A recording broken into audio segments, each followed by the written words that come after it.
Yo, how's it going, folks? My name is Matthew, aka EZBOT, and we're here with another live stream. We're in a new studio space now because I recently moved, and still in the process of treating this room, so there might be a little reverb on my voice, or maybe OBS is taking care of that. I'm not sure.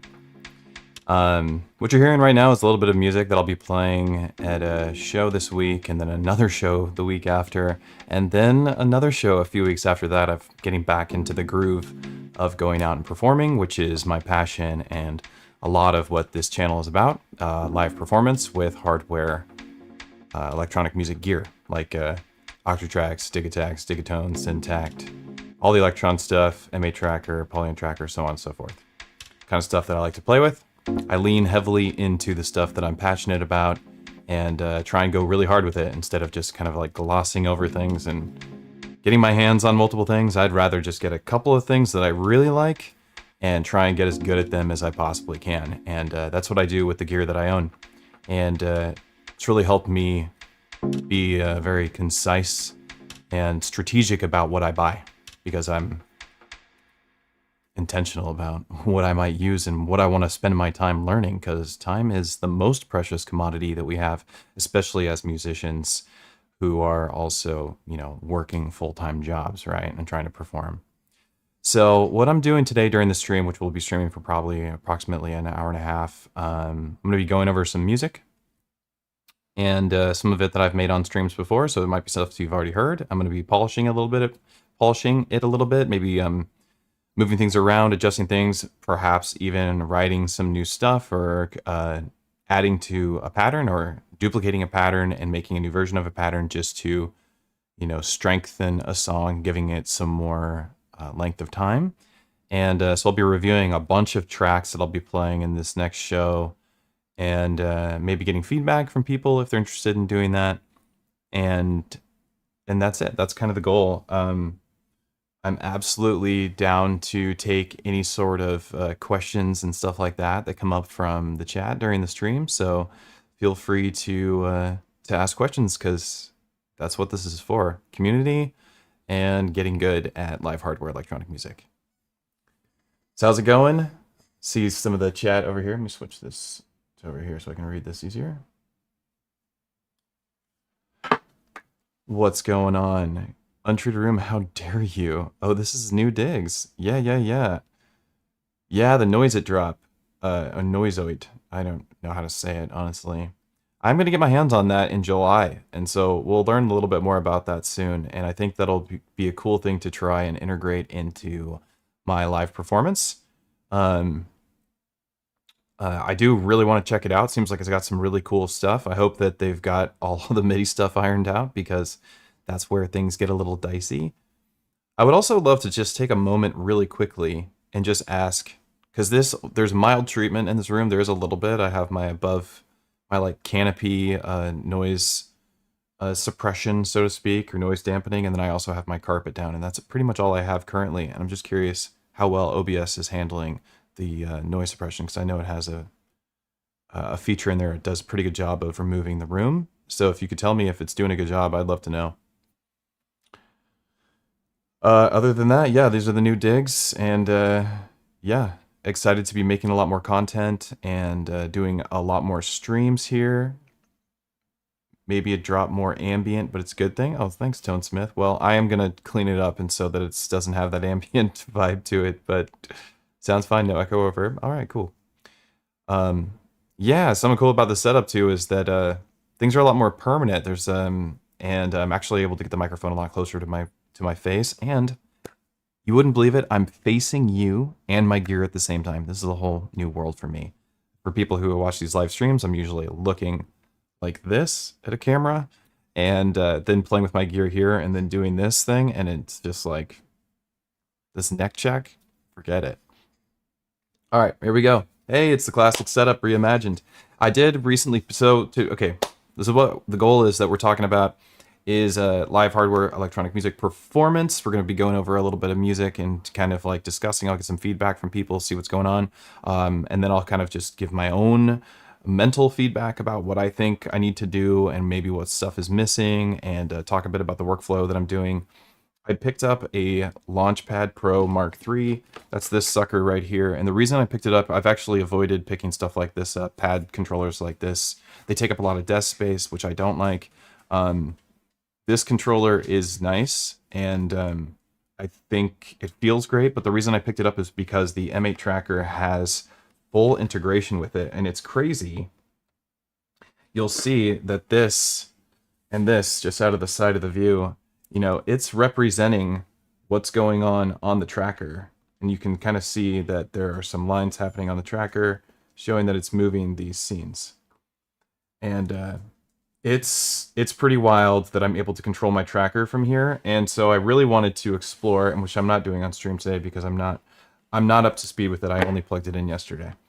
And I want to get a little bit more acquainted with it before I start like really showing it off and like integrating it. But the idea is that I can perform with this and my M8 and get a lot more out of my M8 performances, and also program melodic sequences on the M8 better. I love programming for my M8, so I don't actually want to use it to do very many things in terms of programming, maybe more for launching scenes for more of a techno inspired workflow, which is something I don't do very much on the M8 tracker. I'm usually doing these more song oriented drum and bass type tracks or synth wavy type stuff that it really excels at.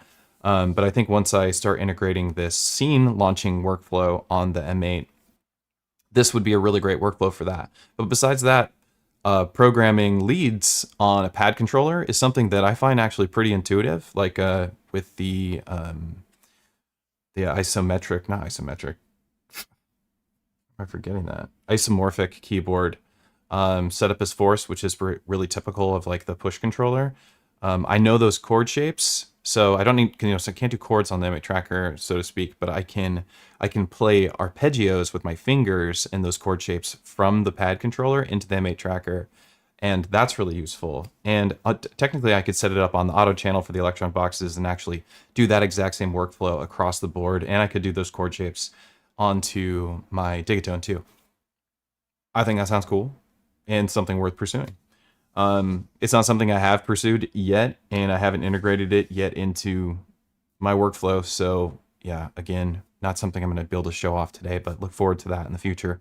If that's something you're interested in, I want to talk about it and really dive into the integration of more MIDI control and MIDI expression to express myself better into my machines, as opposed to holding a step and turning the knob, which is kind of this guess and check workflow, which is what Electron is. And funny, we are gonna do exactly what I said in this, but this is a talk show. Mostly we do music, but this is a talk show. And what's been coming up a lot lately is I've been working with a lot of people who, obviously I work mostly with people who are doing Electron stuff. So like they're hitting me up because they want to do a Dig-A-Tack, Digatone, Octatrack lessons. A lot of Octatrack lessons. I teach a ton of Octatrack lessons. Hit me up if you're interested in that. Join the Patreon. There's all sorts of tiers for that. But a lot of discussions coming up because I do, people know that I'm really heavily influenced by the M8 tracker. I love the M8 tracker a lot. I use it a lot. Perform with it now at every show. It's becoming like half of my set is M8 tracker, half of my set is Electron. And that's just becoming the way it is for me. And it's like two different sets almost entirely. So I like open up with an M8 tracker song that has, I'll show you kind of like what I would open up with. And but there's more to this discussion than that.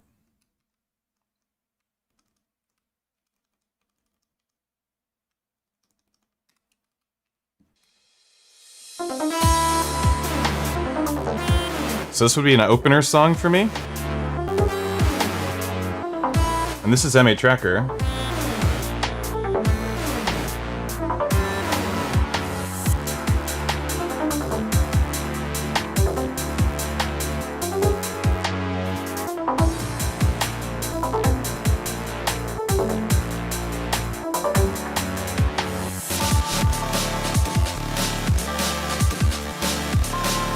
And this, I'll just let it play for a second so you get an idea of what it sounds like. That is not a song that would be very easy to write on Electron. It just isn't. It doesn't lend itself to that. The Electron workflow doesn't lend itself to closer to songwriting type stuff. Let's just put it that way. That's a stupid term, but it doesn't lend itself to that as much. And also, the MA Tracker doesn't lend itself to live performance as much. And there is this thing that like one leans heavily into songwriting and one leans heavily into sound design and live performance. And so for on the Electron front, what I really like playing is techno and house. And I mean, drum bass is great on that too, but stuff that doesn't have like these really intense lead lines that are like changing throughout the whole song. That's stuff I like doing on the MA Tracker because I can program these leads that have like these very intentional breakdowns. Not that you can't do it on Electron, because Electron did add, you know, great looping features where you can hold down page, select a page, go to it, and loop it and program that page, which is similar to why the MA Tracker has such a great time at doing that. But anyway, the whole point of what I'm saying is that the conversation that's been coming up with the people that I've been working with is that they've been asking, you know, which devices should I lean into? Should I lean into a tracker workflow? Should I lean into the Electron workflow? And the conversation comes up, well, it goes, well, what do you want to do in terms of your music production? Do you want to have more hands-on control where you're tweaking knobs and, you know, playing some techno and, you know, leaning into this experience a little bit more where you actually can go and, you know, go over to your chords and start opening the filter up with a knob? You know, while everyone is watching you? This is something you can do in the Electron realm really easily. Not as easy over here. It's a little more finicky to get to that position, to change that. Though this Launchpad controller does help with that because it does have this save state recall thing that's much faster than you would do on the handheld. And this has kits and all this kind of like, there's just so many tricks for live performance on here that keeps things, you know, feeling really smooth.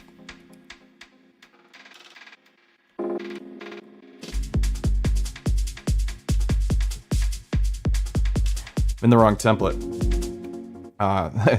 Also, what I'm doing over here is I am using the Octatrack as a performance mixer. I have the magnet for the HyperFX template, but for the Electron stuff, I stick with the performance mixer 3.06 stuff. High pass filters with delay, stuff like that. HyperFX doesn't do that. Okay, so the question is, do I want to open with my MA Tracker stuff and go? I think that's kind of fun, a fun way to start a performance up. And then when I do the MA Tracker stuff, I use the HyperFX template, and that's just because it has the glitchy. The reason I designed it in the first place was because it's so hard to navigate on here and like pick a track and play with a setting. Not so hard, it's just slower. It's I guess it is harder. I guess maybe that is the right word for it, because it is harder during a live set. It's smaller, it's finicky, and not finicky, but it's just more difficult to navigate versus larger, big screen with knobs, controls, dedicated controls, right? It's easier to play with settings here than it is over here. And that trade-off, again, is that like arrangement, awesome arrangement thing, do things that are harder to do here with arrangement, but then over here, live perform, so much easier.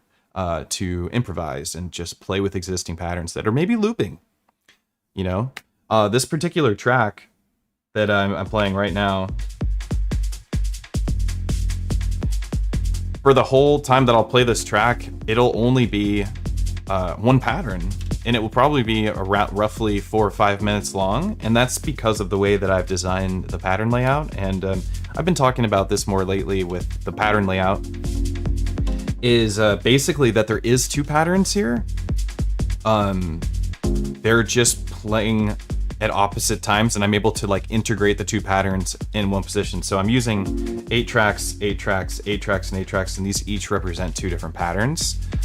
But I can mix and match the sounds, or I could change the kick, or I could change the bass line.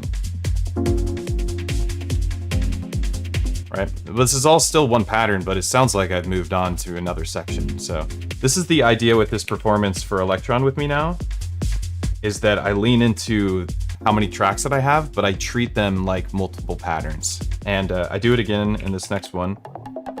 This is like, I love this more harder techno. This actually has like, you can hear it has the rumble bass in it, 2 different rumble basses. This one's a little bit different of a rhythm. They both work with either kick that I use, so I can mix this rumble with this kick, or mix, you know, the opposite, this rumble with this kick, for... The rumbles were designed and made from the kick drum that they're associated with, that they're next to. So I made this rumble out of this kick, and I made this rumble out of this kick. So they do work best with those kicks. They'll have that similar timbre, but totally works.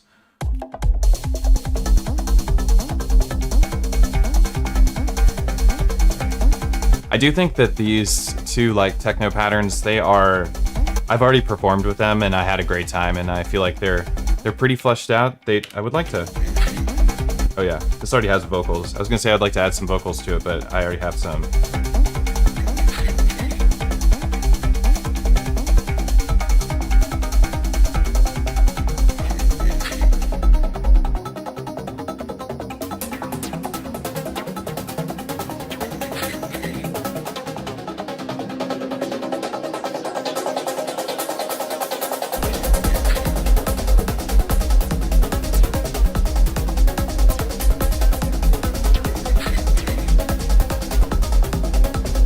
And I can always high pass a single instrument. Like, you can high pass your kick. Just go right in here and...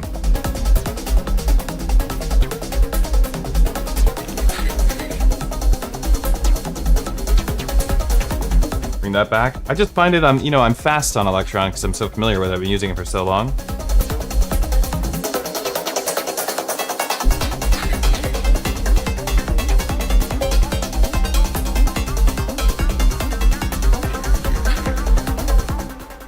Anyhow, this is some of the techno production. One of the things that I've run into, one of my problems, I need to kind of fix this, I think, is I am using infinite for my pattern reset on both of these techno patterns, and there's a problem with that because Electron hasn't solved this problem yet. The problem with using infinite reset and then a change is that the Digitact is my master controller. It is sending the change to the digatone, but because of the infinite reset, even though it should work in this fashion, it should work, it's still not sending the pattern change until after this pattern has changed. So this pattern will change and this pattern stays the same from the previous pattern. It's not okay with me. So I actually think I have to go back because I wanted it to be just use a 4-bar count as a way to move to a new pattern, not as a way to keep the pattern going. Like, I don't want things counting to 64. I just want the change counter to go to 64 and then switch to the next pattern, but that's not gonna be feasible. Now in this set, when I go to the next song, I really have to like bring all the elements out, which would push me into a global mute workflow as opposed to a pattern mute workflow. And I'm a pattern mute player. That's how I like to play on these devices. And so I guess what we'll have to do is bring the change. We can try it out now. Bring the change to off on both and change this to 128 because at least 8 bars is where I'd like to be.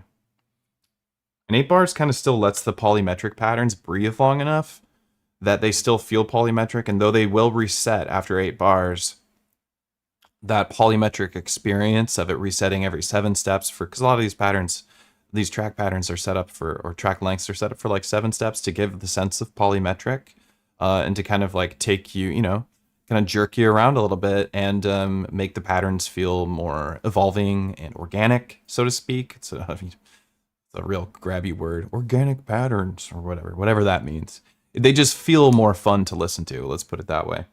So if I keep it at 8 bars, it's just a better experience if I'm going to be using odd track lengths. Does that make sense? We'll see how it sounds.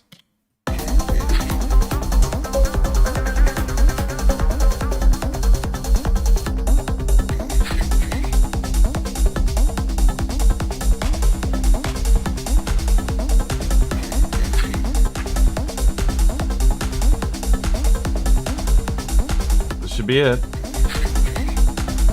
I honestly can't tell the difference. I guess we'll just leave it this way. Okay, so I'm gonna go to this pattern, do the same thing. Bring this to 0, set this to 128. Well, that was an easy solve. Who would have thought? All right, let's save it, I had these set up in a way that where, because something I like to do is you can go into your pattern and you can actually save your patterns in a particular state. And then you can do reload from project. It'll reload all your pattern mutes and like all the default settings for sounds that you had.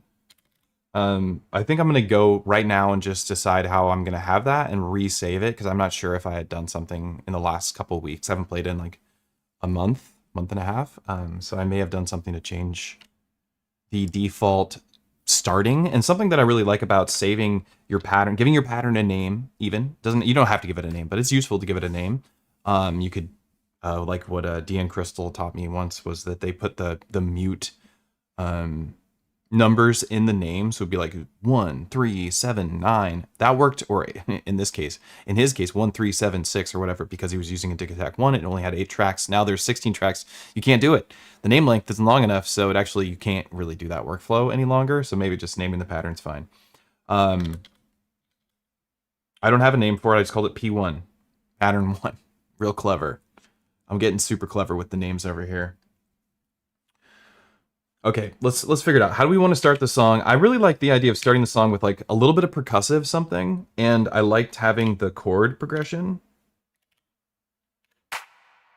Not that. Yeah, this.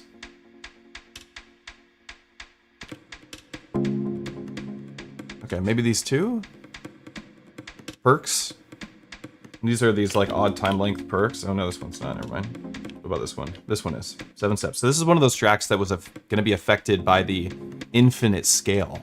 The infinite scale would have let the 7 go on forever as a 7, and that's what I want, you know? But I guess resetting at 128 isn't the end of the world.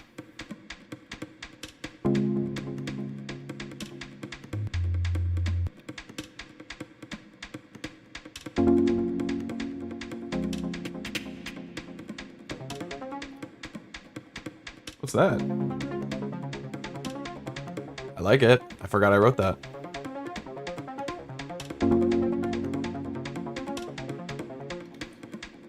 I love writing electronic music. It's just the best. And I love writing stuff like that. Like this. I just need to lean, you know, I've been having these conversations with people. Because I keep mentioning this. I do, the private lesson thing is like, that's my life. And I bring it up because it's my life. It's what I do the most. It's what I spend most of my time doing.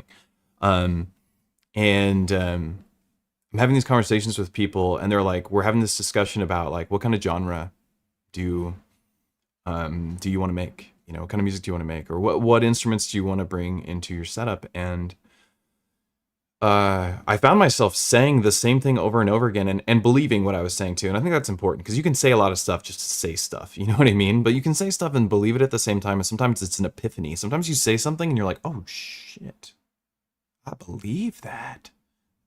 I believe that to be true.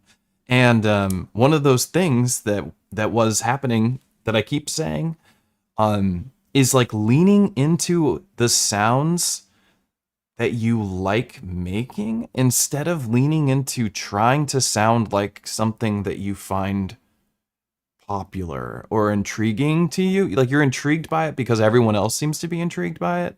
And that's cool. And you do think it sounds good, but naturally it's just not coming to you to do that thing. And there is something else that is coming to you very easily and very naturally. And you find yourself expressing it very quickly and liking what you're doing, but then you're not happy that you're doing it because it's not what is popular, or it's not what they're doing, and then you stop yourself from doing it, and you try and do what they're doing, and then you don't like what you're doing because you're not good at it. You know what I mean? Or you're not getting that satisfaction anymore that you were getting. You're just like, it just doesn't feel good, right? You're not getting the sense of accomplishment that you get from doing something that comes to you so naturally. For me, that's like writing chord progressions and really melodic, just music in general, like beautiful arpeggios that layer under beautiful chords with like these really somber tones and like these subby bass lines and stuff. Like, that is natural for me. That's what comes to me, and I love that music, and it's what I actually like listening to when it comes to electronic music. However, I also get this like yanking feeling, this like chain on me that pulls me to do this particular sound, because the scene is active doing this, and I'm in the scene. And so I want to do it too. You know, can I do it? And then I try and do it, and I get I get less satisfaction from it. And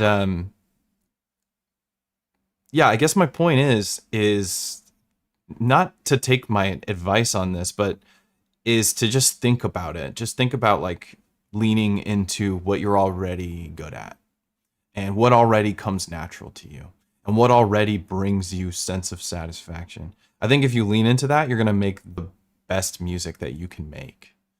You know, or you're going to get to good music faster as opposed to like grinding a technique and then finding that you never really enjoyed it in the first place. Although I do think it's important to do all of the stuff, you know, it's a conversation, you know. I'm going to go into the chat. I said a lot and I feel like people might have something to say about that. Your gripe is about the pads of the Launchpad Pro.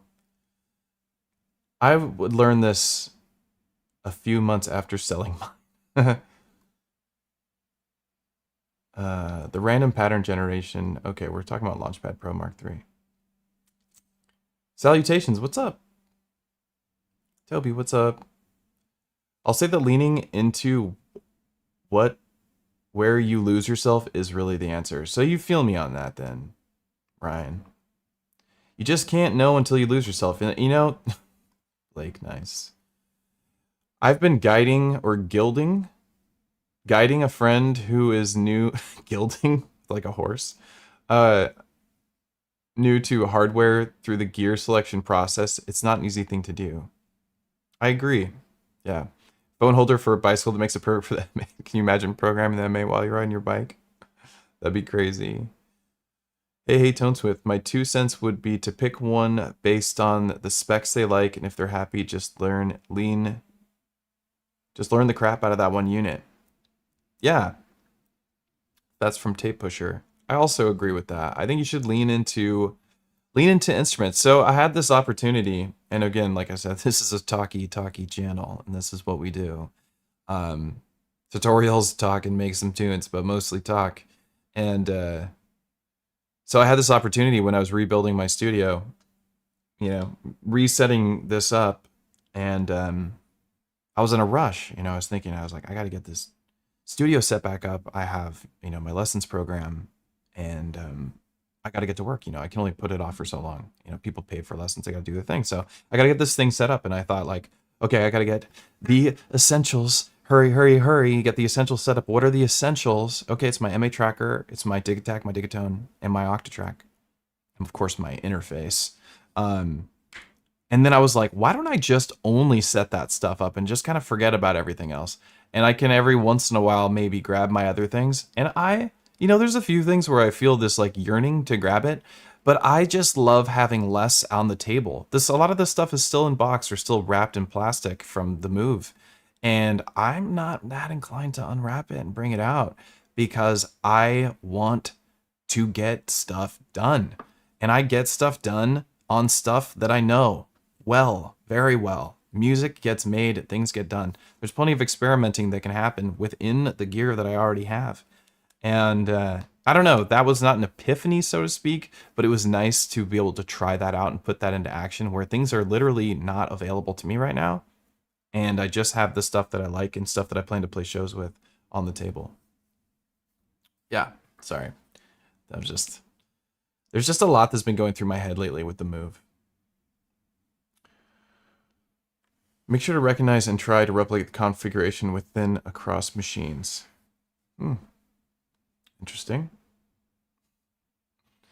Why not sample what's happening on the DN into the DT to keep everything on one machine? I don't personally like that workflow. I think what's the advantage of using the Digitac, Blake, and this is an opinion thing, I think the advantage of a Digatone, and I do think the Digatone isn't much of an FM synth, in my opinion. I think it's it's clearly it's FM based, but we don't have to dive into that whole talk, but the advantage of using the Digatone is having access to synthesis controls at your fingertip and being able to change those controls. If I make a snapshot of a patch from the Digatone and put in the Digitac and play that, I'm just playing stems essentially at that point, and I lose access to timbre change. I have very limited timbre change. I have, sample rate reduction, bit rate reduction, and filters, reverb, delay, and pitch, and volume and panning. And those, while those are useful on a sampler, they're not very useful in comparison to a full-on synthesis timbre change and note change. I can change notes, like all of it. It's just more powerful. So I'd prefer to do that. That's my personal ideology on that. How to see what the Octatrack is. Good move tone. Looks very neat. I'm having a hard time understanding that one. What's up, Dirty Wave? Dirty Wave in the chat. All right. That's so cool. Good to see you here. Gotta believe. That's what I'm saying. Never thought about it like that.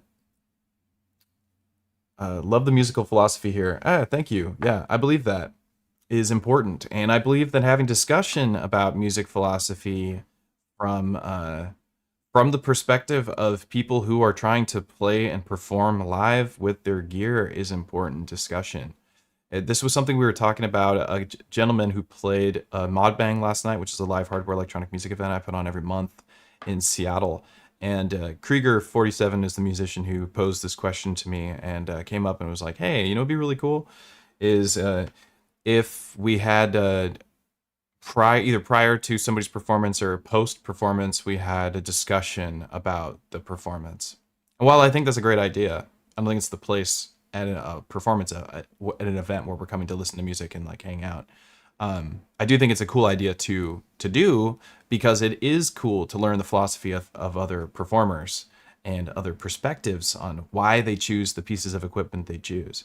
I often have really strong opinions about why somebody uses what gear they're using, and I tell them and I like to share my opinion on stuff, not because I think I'm right, but because I like having discussion. And if I don't tell people what I think, they're not going to tell me what they think either. So I do think it's a cool idea to pursue, and that's kind of what we do when we do the group, when I bring people on the show. And I do have lots of plans to bring lots of new people on the show, and not just new people who have been on the show before, and bring them on and see where they're at in their workflow with the new technology that's come out in the last year and a half. Maybe it's been a while since they've talked to us. New workflow techniques, things get firmware updates, all sorts of cool stuff happens to change people's workflow. The M8 got heavily updated in the last year. It's insane. It's almost a brand new device, and I have a lot of M8 user friends locally here, and I love bringing them on and talking about that workflow. So we'll do more of that. Loving the synth therapy. What's up, James? Yeah, good to see you. Yeah, we love doing synth therapy. That was it was drug therapy for me before, but now we're doing synth therapy. That's cool. I've moved on. I've elevated. Mikey. Oh, it's you? Oh, that doesn't disappoint me, dog. At all. We love you, Mikey. Agreed. Appreciate the insight. Okay, cool. I refuse to... Oh my god, you know what I forgot was my LaCroix. Oh, man. I am thirsty. Okay, anyway, let's get back to the music production. So, or my prep for the show. So, I'm gonna use this as my beginning. We're gonna maybe I'll start off with techno and then move on to drum and bass / this isn't drum and bass, but move on to this style of music on the tracker. And maybe we'll lean into this like techno because this is a good opener track. It's like pretty chill, but it it picks up the pace. It's 145 techno, like minimalish melodic. I do think that's a good way to start the pattern off. So let's save these pattern states. We go to pattern, save the project, the whole pattern, cool. And now I can recall this at any point so I can practice. The whole point of this is because I want to be able to practice my set. So save the project, whole pattern. And now I can, if I mess this up and I unmute this and if I make some adjustments, I can go right here and it will say reload from project, the whole pattern. Yes, there we go. Back to the original mute states. And we do the same thing here, reload the project, the whole pattern, and back to the original mute states. What this does for you as a live performer not only that, if you're performing and you screw up, this is something that's really powerful to fix that scenario. But what this does for you pre-performance is that now I can practice starting my set. And that's a really, really important part of the set, is how do you begin? Because if you accidentally bring elements in that are meant for later in the set, you lose out on time. Like you'll kill a part of your sets later. And if you know what I mean, it'll just kill like that whole experience for you. And for me, like if I make mistakes while I'm playing live, it's pretty impactful to me, and it impacts the rest of my performance sometimes if I can't like reel myself back in. You know, I kind of imagine that there's like commentators. I played this game tournament. I was in a game tournament, which is super weird and rare that I was, but they actually had me play because of my lack of skill. They wanted to have people at low MMRs, and because I don't put very much time into gaming. I would love to if I could, but anyway, it was so fun to have a commentator, like hearing the commentators talk about my plays during the game, and I like to imagine that that's happening while I'm playing, like that there's a guy over here and a guy over here, and they're like talking about, well, now he's going to unmute the hi-hats, we're bringing in the hats, and we're we're going to open up the decay on the hats. The hats are getting a little bit bigger. You can feel the energy coming down. Is he going to take the kick drum out? Oh, he took the kick drum out. That's a good call. I think that's a good strategy for moving forward for the song. I can just imagine if these commentators were doing stuff like that. It would be fun, honestly. That's actually kind of a cool idea for some content, would be like live commentation of people's performance. However, it would take away from the performance itself so much, but it'd be a completely different kind of content. Yeah, that's an interesting idea. I should really chew on that for a minute. But anyway, I think I've saved this pattern state. Let's go to the next one and just like, I just want to nail these, like save the pattern states. How are these songs going to start? Definitely not going to be that. And that sounds a little muddy, so I feel like I might need to go in and do some adjustments. I don't know what sounds to bring in here. I know I like these two together on this pattern. And I honestly think that when I open with this particular song,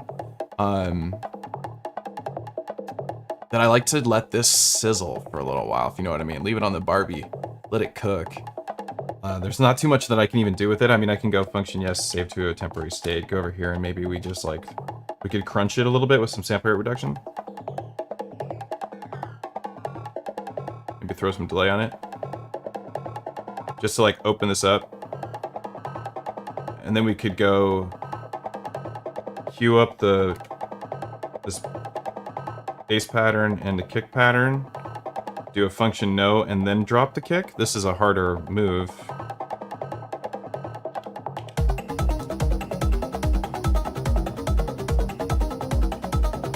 It worked. Doing that live, having to go through that thought process and like holding this button, function no, dropping a kick, letting go of that at the same time feels like a little bit of a brain thing. But it worked. I could maybe do it.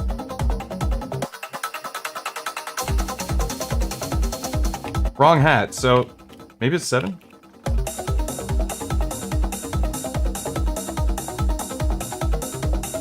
So it's like, I think that with energy levels like these hats produce right here, this like hat pattern that I have, and I need to maybe move this hat pattern down to this one and have a lighter hat pattern that I can intro the hats to because it's a little heavy.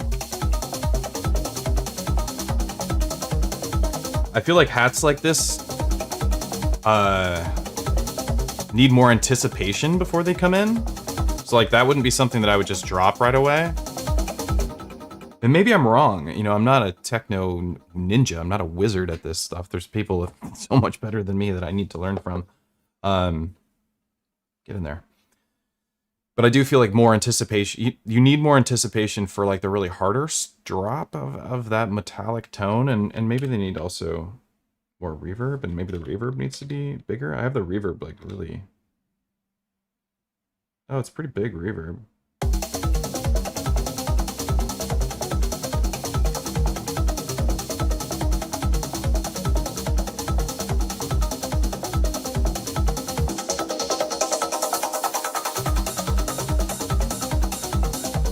That sucks. Let's see.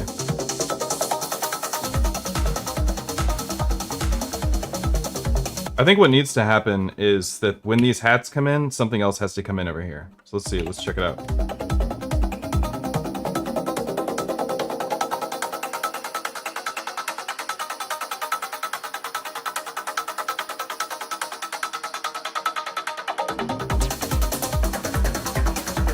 That does feel better.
No, I totally just spaced out, and one of the sounds that's missing is that this is supposed to have rumble bass in it, and I'm supposed to bring those in with the kicks. This is why I need to practice.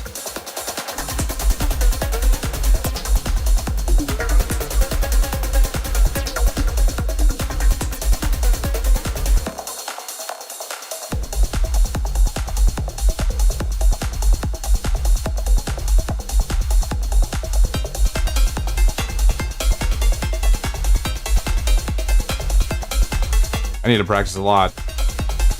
Feeling super out of touch.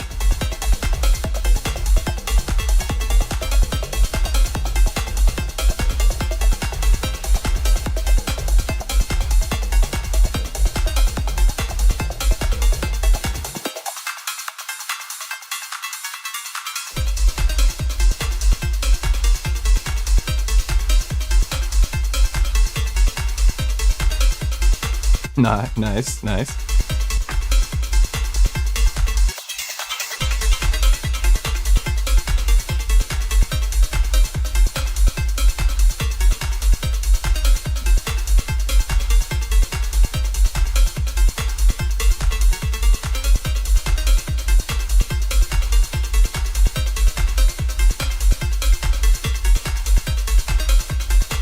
I don't want that.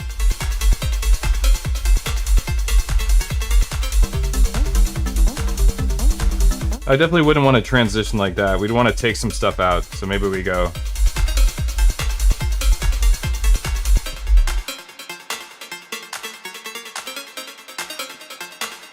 Maybe...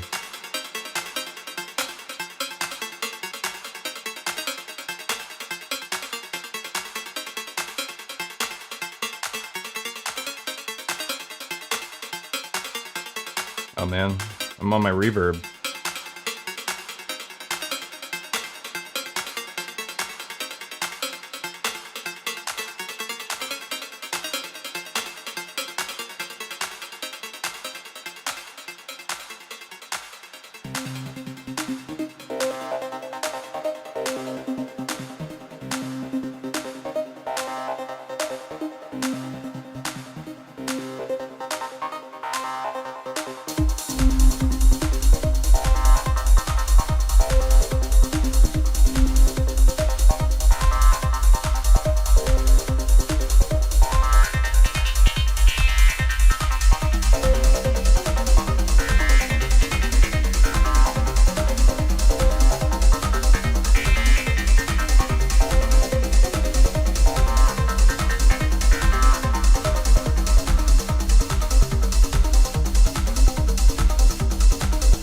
There's a lesson I need to just like, I just did it. I need to just bring volumes, like fade stuff out more instead of muting things. Fade it out, don't mute, fade it out. Remember that, remember that.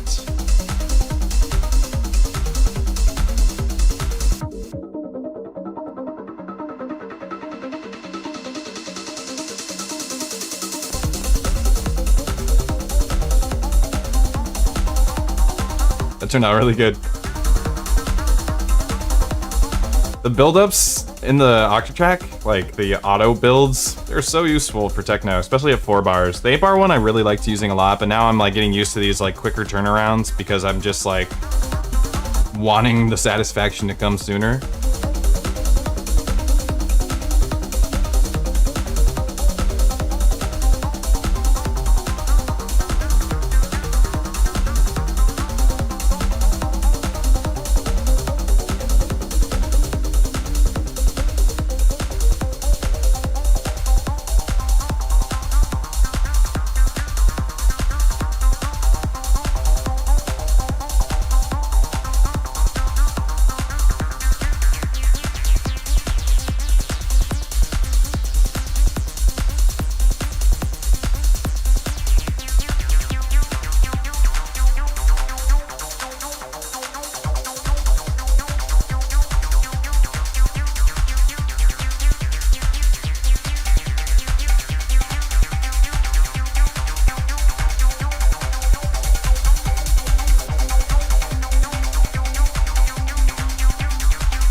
Okay, didn't want that sound to come back.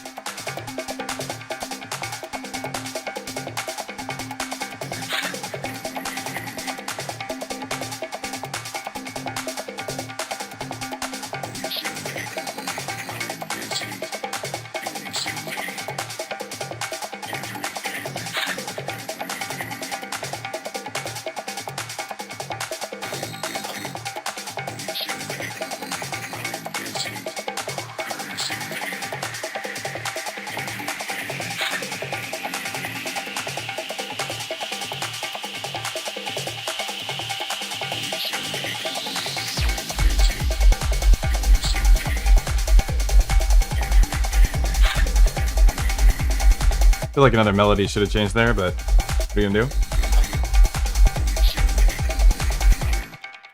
So what I have over here, and this is kind of cool, I like doing this a lot. So on track 16, I kind of like use track 16 in a lot of my songs, and I do the same setting. I set the filter up like this, where it's, you know, it's set as a like a bandpass. It's got a little bit of low there. I don't know why. Maybe I did that on purpose, but basically set up as a, you know, a peak filter bandpass. And what I have in the synth is the synth drum. Everything is just turned off. There's no anything happening. I have the body turned all the way down.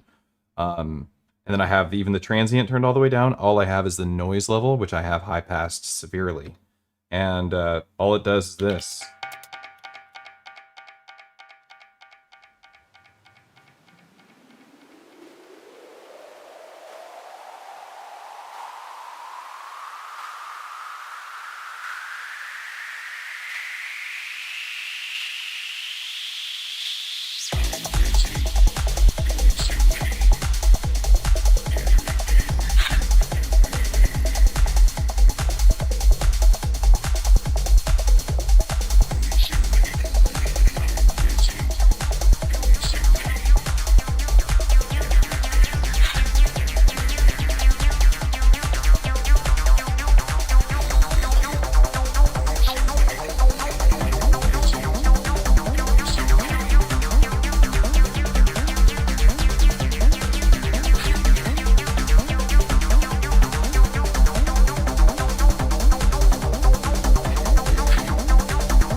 Okay.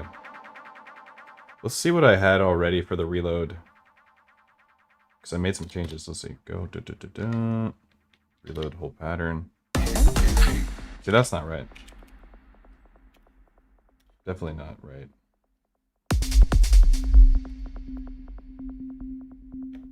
So these little sine waves. Sounds.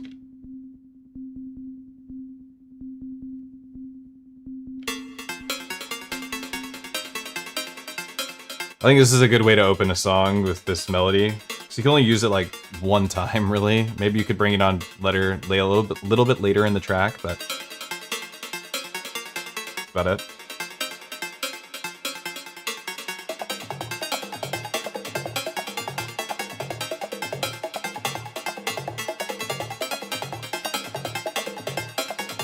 Or maybe what I do is we have this as the opening sound. And then in the middle of the song, we stop everything and we just drop down to... Just gotta remember that, it's just harder to remember.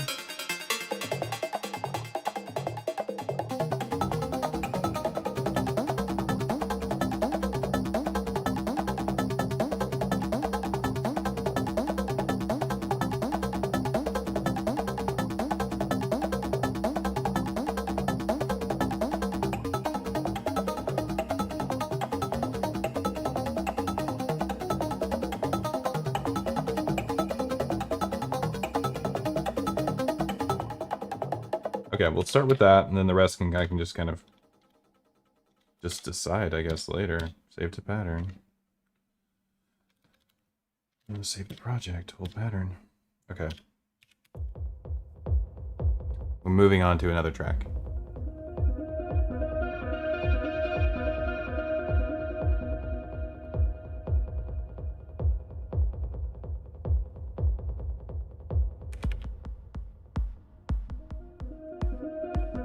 I'm not sure what I was doing here. This is something I started writing a while ago, just another techno improv track. So I was trying to make like just a whole slew of techno improv tracks so I just could play as long as I want and always have music that's just like new to me basically every time I play, because I can just kind of like mess with it.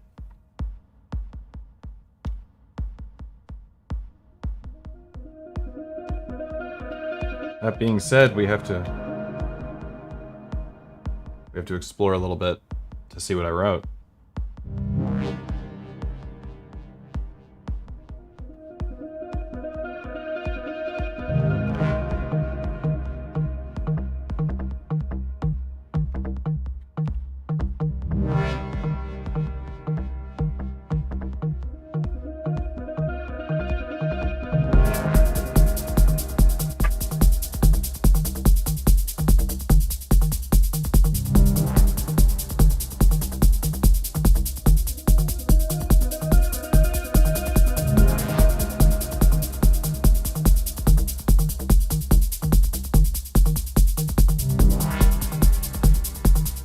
One thing I really like about techno production too is that you can just you can put a pattern on and you can mess with some stuff, but a lot of times people are turning knobs and not even doing that much, just like making such a mild adjustment.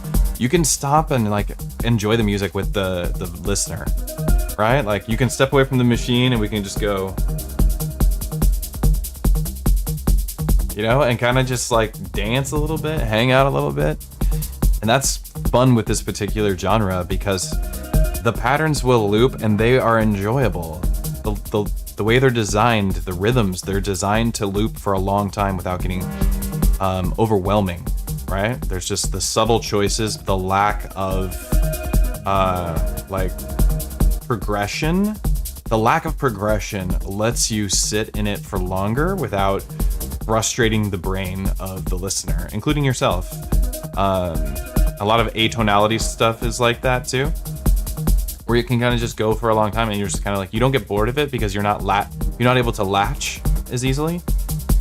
Whereas you can with like M8 hyper melodic stuff that I like to write, you can latch onto it, and so you have to write a lot of melody, so it's just a ton of programming.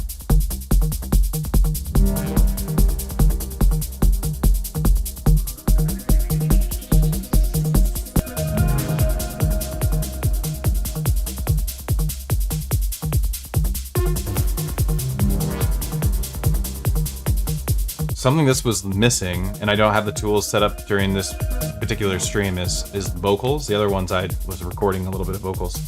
I haven't set that up in the studio yet, but I intend to do that and get some vocals going. On all the music, I want to add more vocals.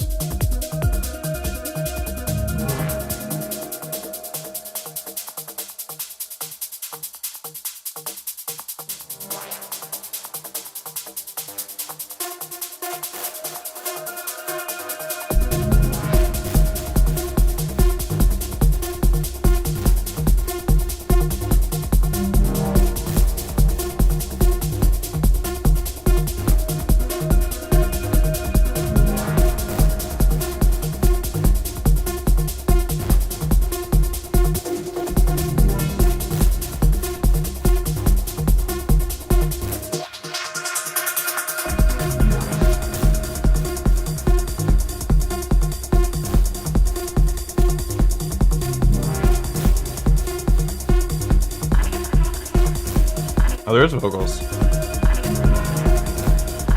I don't like that it's repeating though.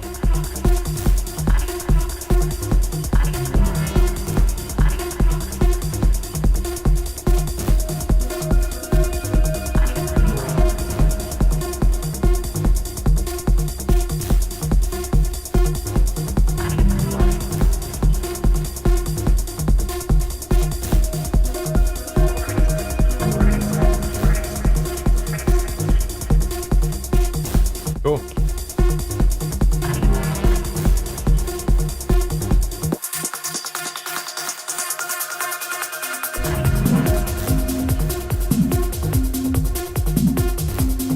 What's this? Nothing? How does this even get there? Out of there.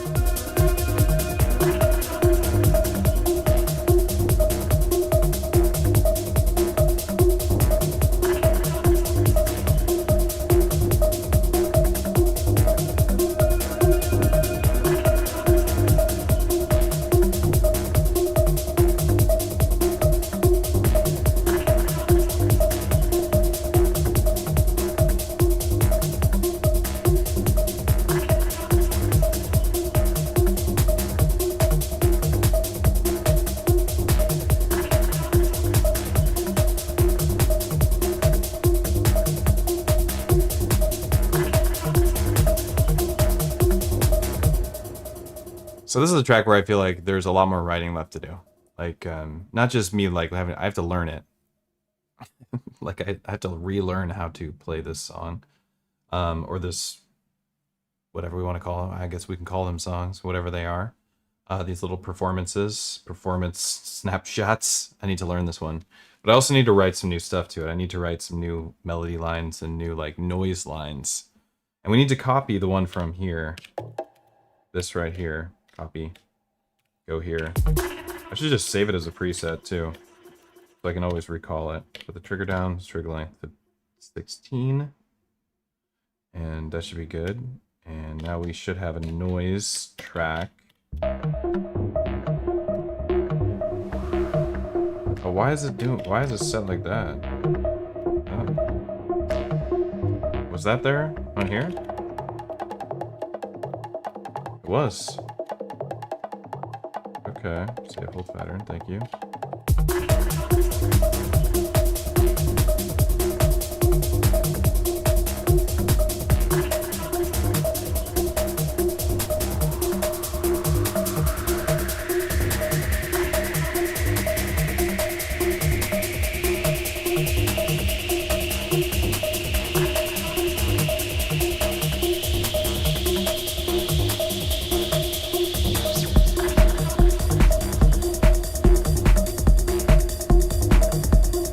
Needed to change some of this over here. It's hard when you're how many things can you do at once? That's like part of the problem here.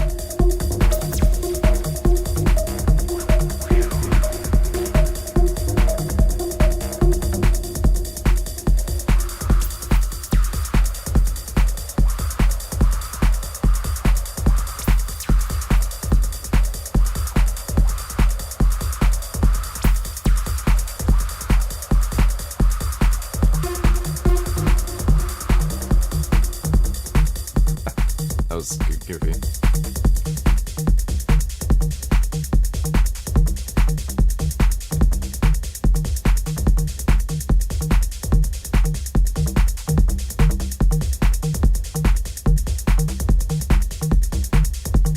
I'm gonna add a little more bass presence.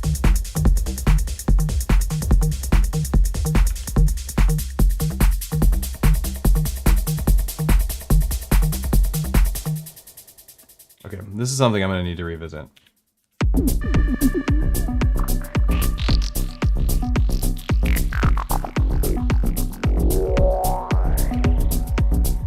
This cool sound, this like wah, doing all that crazy stuff, that's all single cycle waveform and modulation on the Dig Attack 2.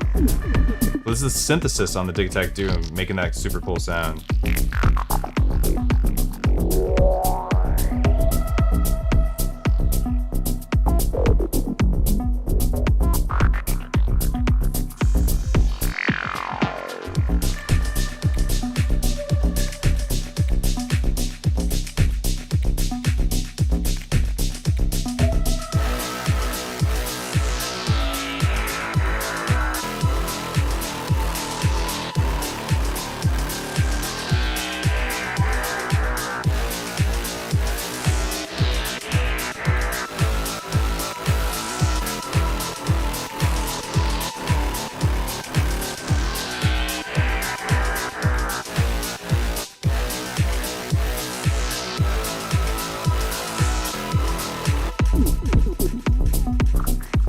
You know what I realized that was so cool sounding was that this drum pattern, let's do something. Let's go here and copy to copy. Let's go pattern 6, paste, back to pattern 5. And let's go to pattern 4. Copy that to pattern 5.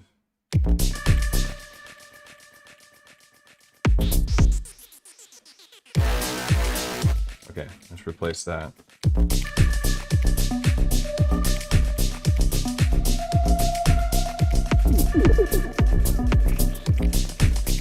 Ooh, that is a cool progression from that to this.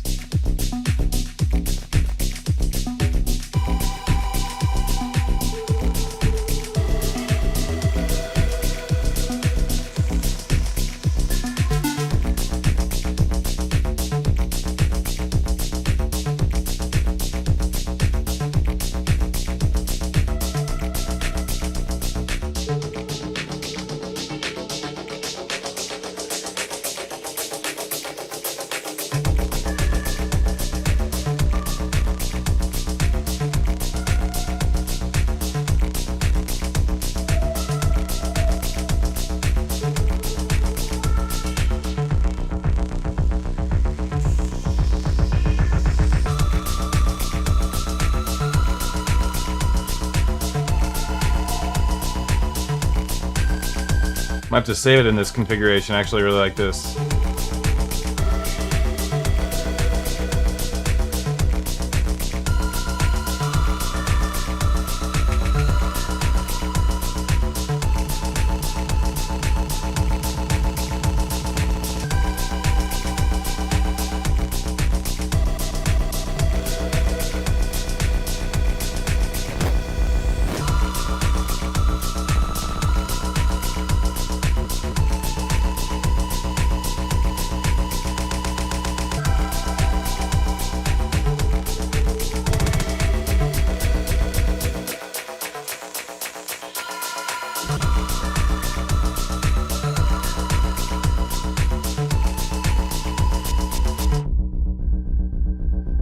You can kind of use this as like a drum build sometimes, like.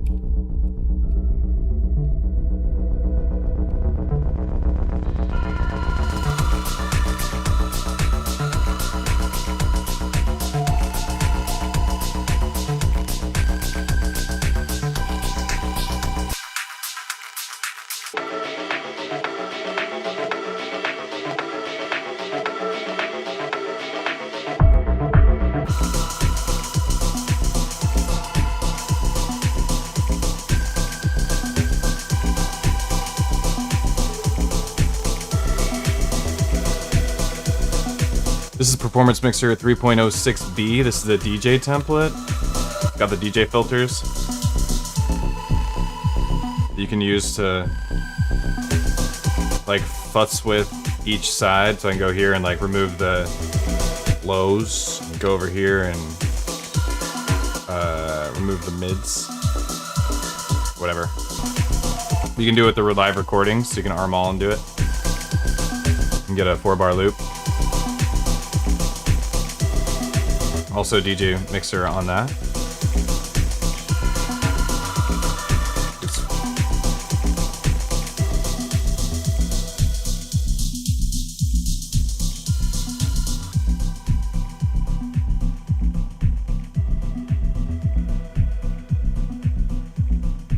What would I want to do here? There's like a science to it.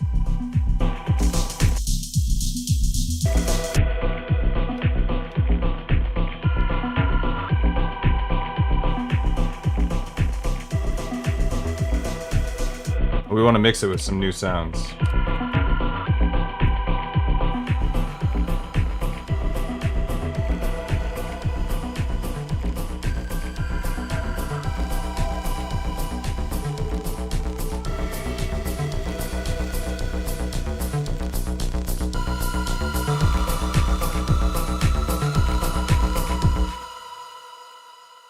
That I need to practice with. Man, I feel out of practice for playing live. But I do really enjoy it. When does the M8 come into play? Now, actually, this is that's the end of my Electron stuff that I have that I'm playing at any of the shows that are coming up currently, because I've taken all my old stuff. I had hours of music, of live show material, hours and hours of songs that I love that I may never boot up again, because it's just kind of I just keep going forward. So I only have so much Electron stuff right now, but it does like I could play these for, you know, we've been jamming for an hour-ish, and I've, you know, we talked most of it, but I can play these songs that we're currently messing with for at least 20 minutes.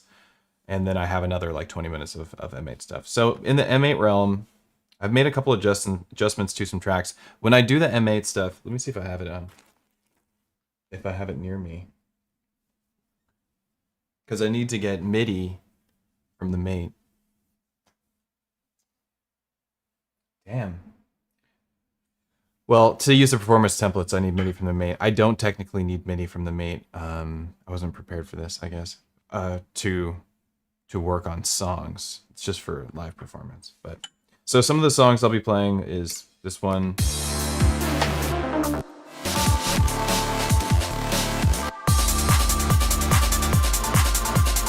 Right.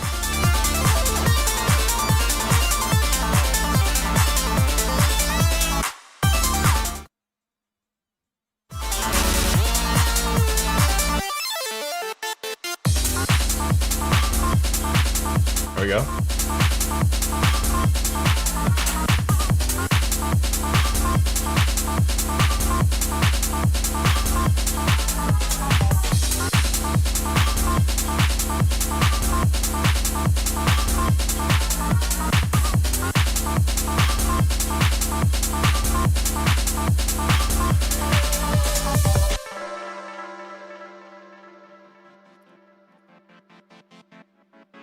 Then it goes into like this chiptune.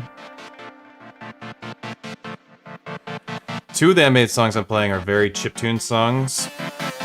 This is one of them. But it's like dark chiptune stuff.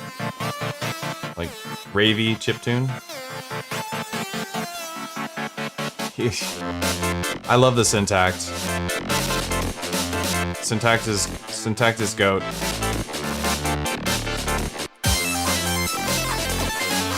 Anyway, I'm playing that song, so that's one of the M8 songs, playing with the HyperFX template. And then I'll be playing Night Surfing, which really needs more, honestly. Like, it needs vocals or something. Maybe I'll be able to cook something in, just like vocal stabs, like little chops of da da da da da da da. Doesn't matter what I say.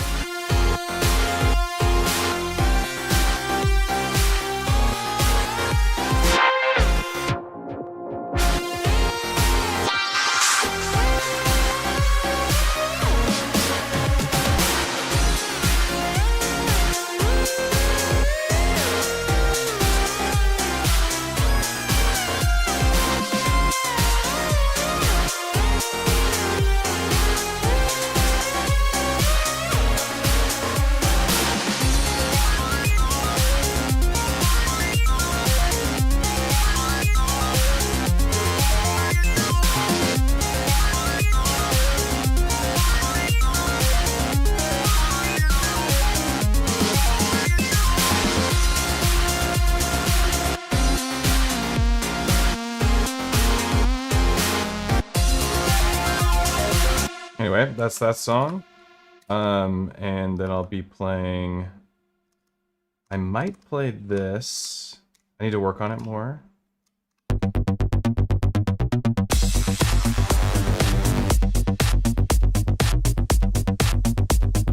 Because right now it's just kind of like, this is music that I made for work. So it's like video game music, because I do video game music work. So this would play in the background of behind game play music.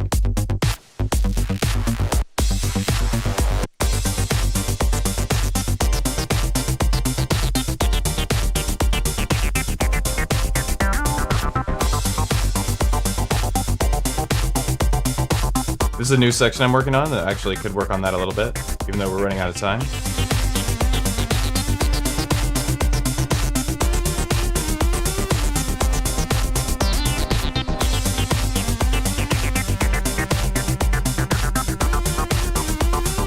I don't want it to be like what I do with the Electron stuff.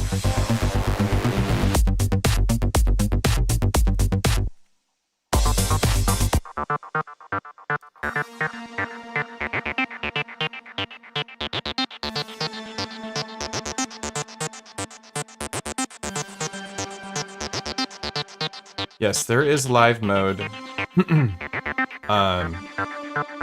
which is really good to use. This is the new section I'm working on, which I really like.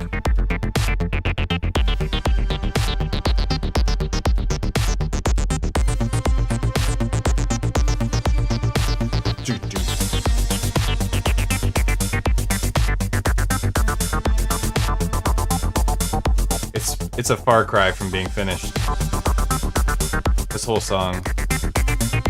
I love how you can see this. This is moving with it.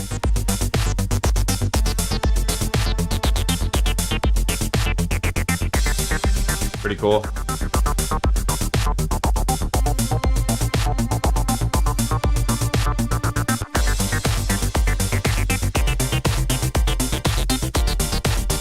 It's a cool vibe. I dig the song a lot, but it needs a lot more work. So I don't know if I'll be playing that one live. This is one that I want to play live, as I'm trying to pick out songs. Wait, is this one finished? No, wait, we just did this. That's not what I'm looking for. More video game music for the game. Oh yeah, this one I need to finish, but I really love.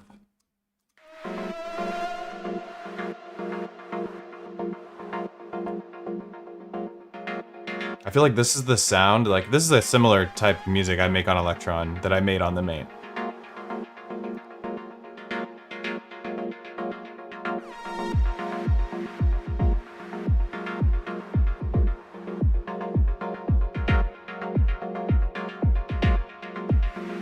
Yeah, the M8 is what I use the most for actual commercial work. Just because I can actually like very easily edit a song, edit it like a moment in time for something.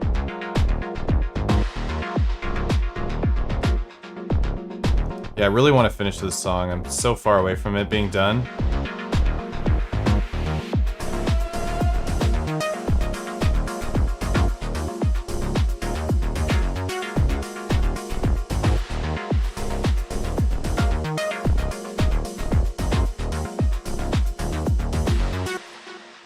I guess I won't be playing that one because it's just too far from being done. I will be playing this one for sure.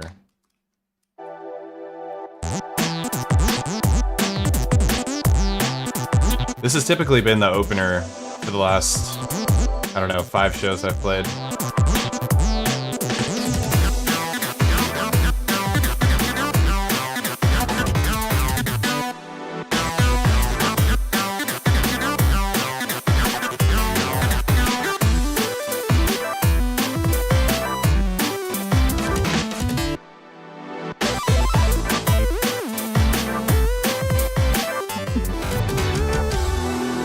Anyway, another chiptune track. It gets really chiptuney at the end, and then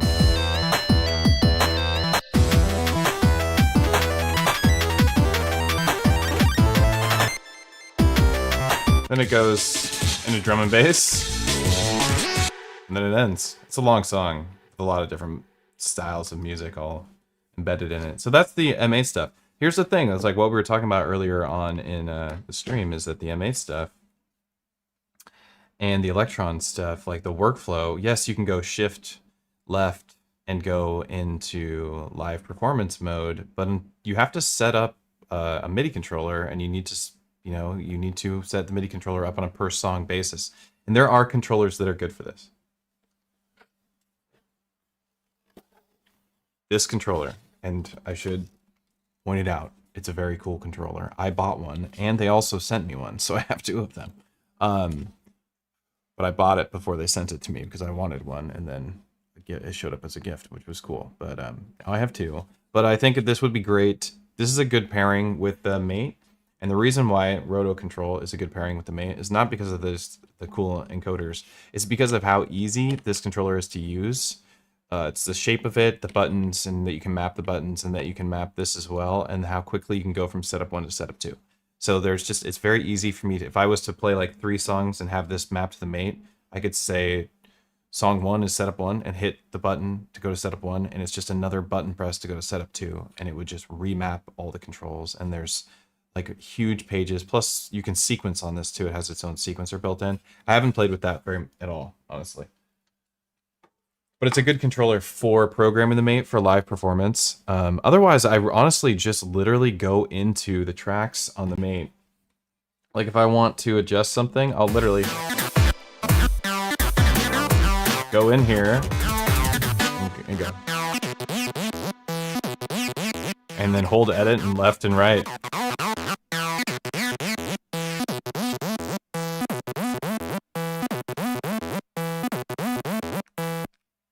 And that's what I would do.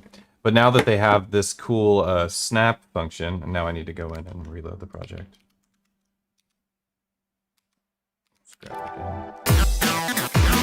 So one of the cool functions that got added, and well, it might be easier to actually show here, is I can hit capture MIDI. Well,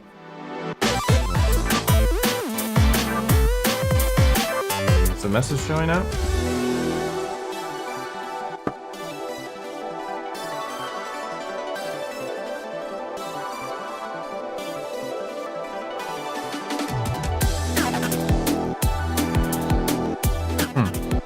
Oh, wait a second.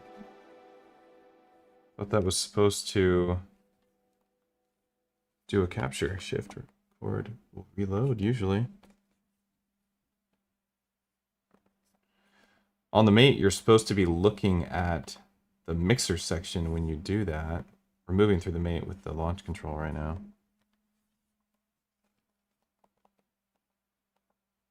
But capture MIDI is bringing up a different command. Where's Mikey? Where's Mikey when I need him? What's going on here? So anyway, it's only been a day that I've had this, and so I don't know all the commands yet for controlling the my mate with it. That's something that I want to hopefully get pinned down in the next 2 days, if I can, because I'm supposed to play a show on Friday in Portland. I need to figure it out, but what I remember doing is hitting this, capture MIDI, and then that recording a snapshot. Do I have to be in the mixer? Nope. Where do I need to be?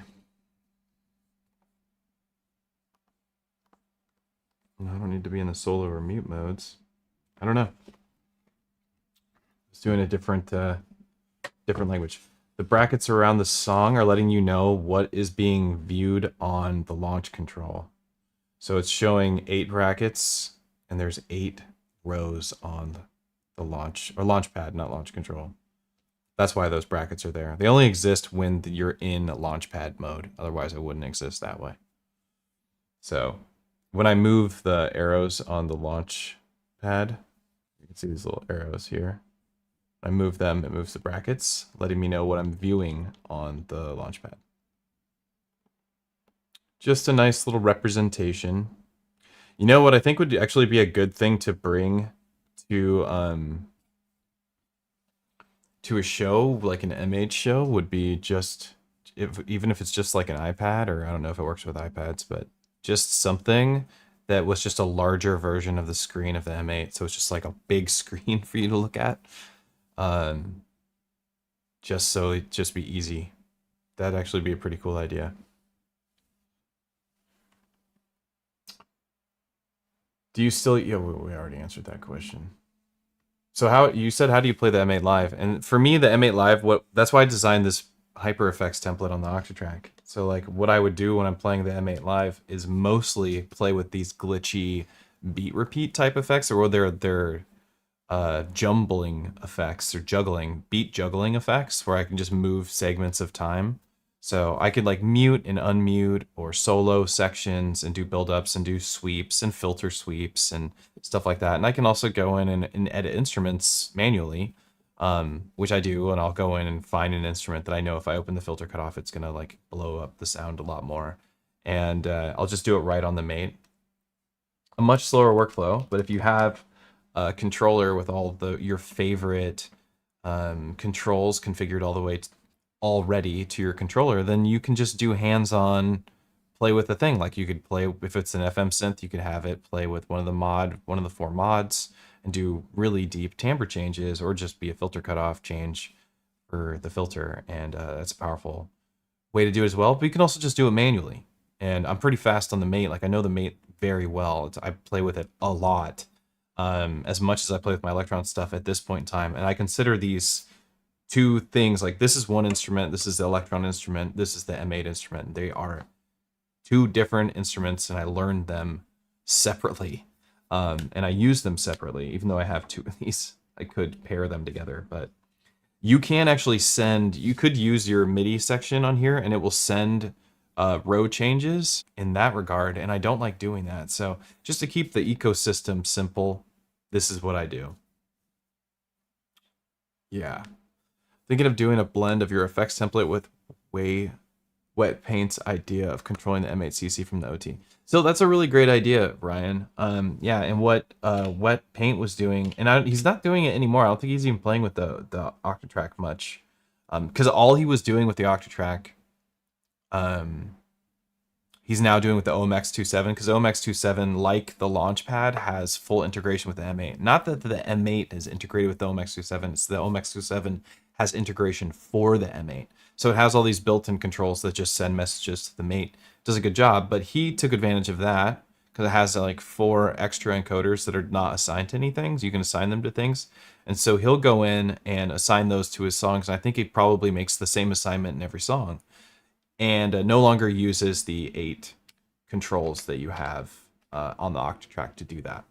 Better than the Octatrack at doing that is a Digitact or a Digatone or a Syntact, because on Digitact Digatone 2, you have 16 CC controls with MIDI learn, and you can name them, and you can recall them as instruments. So this is actually way better than doing it on the Octatrack. So if you're gonna do it, I would recommend you do it on the Octatrack. Did you get rid of Syntax? No. No way. I have 2 Syntax. I did not get rid of the Syntax. I own 2 Syntax. I don't own 2 Digitact 2s or 2 Digatone 2s. I absolutely love Syntax. I got 2 of them. Blake is just futzing with you. No, I would never get rid of the Syntax. Not in a million years. It's so dope. Well, okay, so I feel better about what I'm doing. I'm mostly I needed to check on the Electron stuff. The M8 tracker stuff is stuff that's like a grind, you know, like I'm gonna sit at this desk and I'm gonna just play with the mate for a couple hours tonight and tomorrow, when I get some time to just like iron out some new sections to songs, just to make songs a little bit longer and maybe have a little bit more dynamics. Maybe I'll learn how to finally use this Launchpad with it and bring it to the show. Maybe not. If I can't figure it out by tomorrow, I'm not going to use it at the show, because I'm not last minute doing stuff like that. It's never been something that works out for me. I'm just like, I either know it extremely well and it's like second nature to me, or I don't do it. That's my vibe, 100%. So my goal is, and Blake is here wondering if I'm playing, because I'm playing at Blake's event, but so far the answer is yes. I do intend on driving to Portland and playing. But yeah, for the most part, mate stuff will be the way that I typically use it, which is going to be all by hand and mostly beat juggling on the Octatrack, and that's kind of how I get through those songs on the mate. A lot of those, it's a little closer to DJing when I do it than it is what I do with Electron, where it's a lot of like tweaking and moving controls, and like there's just a lot more you can do on an Electron box in that regard. They're built for that experience, whereas the mate is built for complex arrangement. And I do think, and I like that they're both different in that way. I think that's a good thing. It makes me write different music, and it lets me express myself in different ways, and I get to use them both at live shows, because it's all about live hardware electronic music.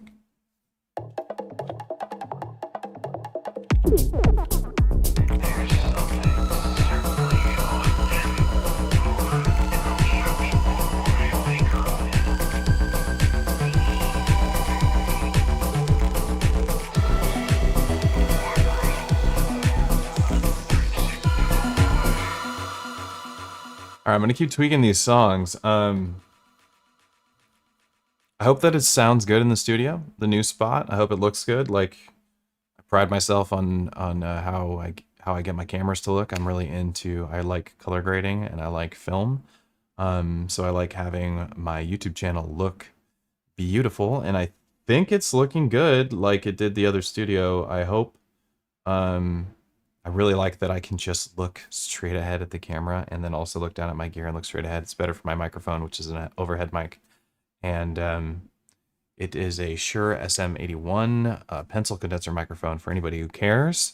I like microphones as well. I'm into those. I'm into headphones, microphones, cameras, and hardware electronic music. And those are the things that I'm passionate about. I like buying those things, spending my money on those things. If you're in Portland on Friday and you're going to be around the 6th, I'll be playing. I think I'm playing last. Come check it out. There'll be a lot of bangers there. And I don't have the flyer set up on my controller right now, but I am going to let everybody go. And I have a video I'm releasing this week, so it'll be a fun video on the Labyrinth and sampling. Because I love the Labyrinth. Moog Labyrinth is something I also consider bringing with me to shows. I really want to try bringing that with me live. I haven't been. I've been sitting in the comfort zone of my Electron stuff and not bringing my modular out to shows lately, but I'm playing a modular show on the 6th at Substation here in Seattle. It's a Saturday night show, And I do hope to bring some modular out to that, because you're supposed to have some modular in that show, even though you don't have to technically, but it'd be a good idea to do that since it's a modular kind of inspired event. So check that out too. And I'll post some stuff on YouTube and on my Discord. Feel free to join the Discord if you like this kind of content. You want to support this channel, patreon.com/EZBOT. If you want to get your hands on these templates that I make for the Octatrack, that's patreon.com/EZBOT, or coffee.com/EZBOT. If you don't like subscriptions and you just want to buy it right out and have it in its current state.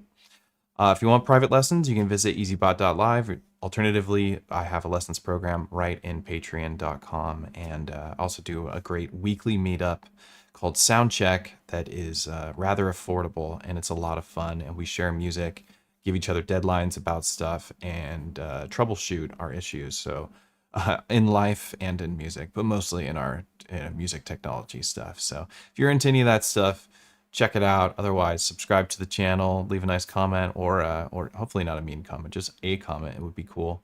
And I'll try and get around to answering your questions if I can in the comment section. Link to join the Discord will be in the comment section in the YouTube comment. Wait, what am I saying? A link to join the Discord will be in the comment section. That's the answer to the question of how to join the Discord. Join the Discord. It's free. My name's Matthew, aka EZBOT. Thanks for hanging out.